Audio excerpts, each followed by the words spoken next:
Mula sa pagbubuntis, panganganak at pagpapalaki ng baby, yan ang makikita sa ilalabas na coffee table book ni Jenilyn Mercado ngayong Abril. Sobrang excited na raw si Jenilyn at ang mga taong katulong niya sa paggawa nito. Para kaming may lalabas sa soap opera, ganun yung feeling. Kasi tagal naming inintay, pinaghandaan talaga tong coffee table book. Ipinagkatiwala ni Jen sa GMA News ang ilan sa mga larawang makikita sa coffee table book. Kwento ni Jen, hindi birong hirap ang naranasan niya nang mag-pictorial siya. Kasi hindi ko naman to ginagawa nung hindi naman ako buntis. Or even after giving birth, hindi ako na ganito. Nung buntis lang talaga ako ganon.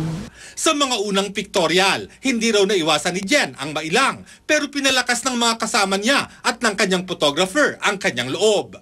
Talagang sinisigurado nila ako na okay ka lang, huwag ka mahiya, huwag ka mag-alala, walang mali siya to. Oo nga naman, wala lang. At maganda lumabas. Maganda naman siya lumabas. Pre-birthday activity ni Jen ang paglalabas ng kanyang coffee table book. Sa kanyang kaarawan sa Mayo, may birthday concert naman siya sa Music Museum. Kasama sina Ogie Alcacid, Jano Gibbs, Richard Poon at Mark Heras. Marami kasing mga surprises. Yung mga hindi nila nakikitang ginagawa ko, gagawin ko dito. So, dapat manood sila.